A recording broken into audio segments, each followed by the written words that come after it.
নমস্কার বন্ধুরা, তোমরা কেমন আছো? আশা করি ভালো আছো। আর আমিও তোমাদের ভালোবাসা ঈশ্বর আশীর্বাদে ভালো আছি।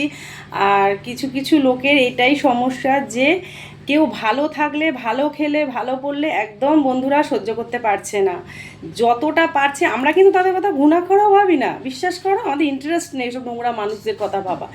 অথচ তারা আর একটা মানুষকে দিয়ে আমাদের নামে উল্টো পাল্টা যাবতীয় যত পাচ্ছে গুছিয়ে গুছিয়ে মিথ্যে কথা। তা বলি কিরে, ভয় পা আমাকে না, ওপরওয়ালাকে।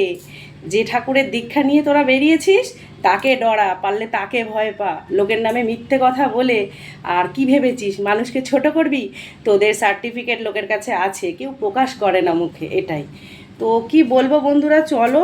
সকাল থেকে কাজ করে সময় পাই না জানো সংসারের। এই দেখো সমস্ত পরিষ্কার করছি, রান্না করেছি সেই ভোরবেলায় উঠে। আর এই মেয়ে ছেলেগুলো, কিছু কিছু মেয়ে ছেলে, সবাই না বন্ধুরা, আমাকে ক্ষমা করো, ঠিক আছে? কিছু কিছু মেয়ে মানুষ আছে না, এত হিংসা মনে, নিজেরা সংসার করতে পারে না, একটা সংসারে টিকে থাকতে পারে না। বুঝতে পেরেছো? 16 বছর বয়সে বিয়ে করে আজকে এক জায়গায় টিকে রয়েছি। আজকে মেয়ে বড় হয়ে গেছে, দুদিন পর তার বিয়ে দেবো। ছেলে বড়, ক্লাস 7-এ পড়ে। কিন্তু কোনোদিনও কারোর পেছনে কিটির কিটির করে কামড়ও খাইনি, কোনো খারাপ কাজের নোংরামোও করিনি, ঠিক আছে? অথচ এরা, আমরা ছোট ছোট বাচ্চা অবস্থায় সংসার করছি, এখনও টিকে আছি। এরা টিকতে পারেনি। এরা বাচ্চার মুখে, সন্তানের মুখে মা ডাক শুনতে পারেনি। তাহলে তোরা আবার কি করে বড় বড় কথা বলিস রে?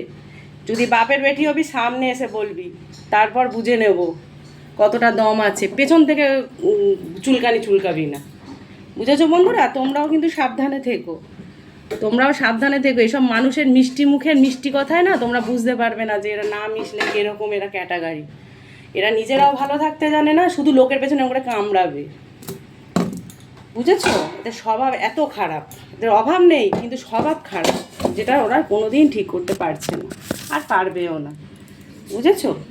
তো আমি তো কাউকে পাত্তা দিই না, এটাই হয়েছে কথা। এটাতেই ওদের জ্বলন, বুঝলে? এটাতেই তাদের জ্বলন, কেন পাত্তা দিই না। আরে বাবা, তোদের মতো মানুষকে পাত্তা দিয়ে কী করবো? তোরা তো গিরগিটি বহুরূপী, তোরা তো সেকেন্ডে সেকেন্ডে ক্ষণে ক্ষণে, তোদের না আছে আত্মসম্মান, না আছে তোদের মান সম্মান, না আছে লজ্জাবোধ।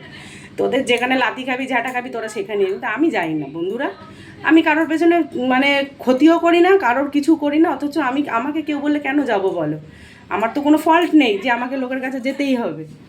তো এই হয়েছে ব্যাপার, বুঝলে? আর কি বলবো তো তোমাদের সামনে, কি বলবো, সংসারের কাজ ফেললে ঠিকঠাক আসতে পারছি না। এই বেনারস থেকে ঘুরে আসলাম, সব কিছুতে জ্বলছে আর কি। কি বলবো আর, লুকিয়ে লুকিয়ে চোরের মতন ভিডিও দেখে, আর সেগুলো দেখে বিষ কচুর মতন কিটাচ্ছে ঘরে। তোদেরকে যেন ভগবান ওরকম কিটায় সারা জীবন, যতদিন বেঁচে থাকবি। এটাই হচ্ছে তোদের মেন জবাব ভগবানের, যে অন্যের ভালো দেখলে তোরা যেন এরকমই জ্বলিস। বুঝতে পেরেছো বন্ধুরা? আর কি বলবো, এই দেখো কল চালিয়েছি, দেখো এখনও প্রেশারটা পড়ে আছে, কাল মটন রান্না করেছিলাম। ওই দেখো গ্যাস পরিষ্কার করেছি, দেখো কত ঘর দুয়ার কি নোংরা দেখো। তো এই ঘরটাকে চকচক করতে গেলে বুঝতে পারছো তো কতটা লেবার দিতে হয়, কষ্ট করতে হয়, তবে এই ঘরটা চকচক করা যায়। আর এই সব মেয়ে মানুষদের কি বলবো, স্বামীগুলোও ভালো না যে একটু শাসন কর। এইসব ভাষা, মানুষের নামে দিনরাত পেছনে পরচর্চা, পরনিন্দা, কি বলবো। আর স্বামীগুলো সেরকম ভেরুয়া করে রেখে দিয়েছে। আমাদের বড় হলে তাহলে টেট্টি পেত, বুঝতে পেরেছো? এদের শাসনের শিক্ষার অভাব আর শাসনের দরকার, এরা সেই জায়গায় পড়েনি। তার কি বলবো। তো চলো আমি মুছে নিই, ঠিক আছে? মুছতে মুছতে তোমাদের সাথে কথা বলছি। আর কি বলবো, তোমাদের সাথে তো সবটাই শেয়ার করি, তো এটাও করলাম। ভেবেছিলাম করব না, তো দেখলাম যে না, দেখছি একেবারে এর বাইরে চলে যাচ্ছে। প্রায় শুনছি, বুঝলে তো? তার সাথে পাচ্ছে কিন্তু আমরা নেই, তাহলে তোমরা ছেড়ে দেবে বলো? তুমি যদি কারো সাথে পাচ্ছে হাতে পাতে না থাকো, তোমাদেরকে যদি কেউ এরমভাবে বলে বানিয়ে বানিয়ে নোংরা নোংরা কথা, তোরা নিজেরাই তো নোংরা, তাই না বন্ধুরা? তোমরা কি বলো? ওরা তো নিজেরাই ওরকম পদের। ওরা ভালোটা চিনবে কী করে আর বুঝবে কী করে, আর সম্মান দেবে কী করে লোককে?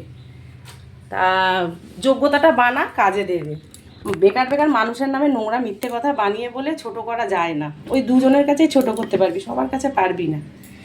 আজই বলবো, নিজেরা কিছু করতে পারেনি তো ওই জন্য জ্বলছে আর কি, অন্যের ভালোতে তেলে বেগুনে জ্বলছে, দিনরাত চব্যচস্য গিলছে। আর ওই সে ওই করেছে, এইসব দিন রাত হচ্ছে খালি। আর কি বলবো।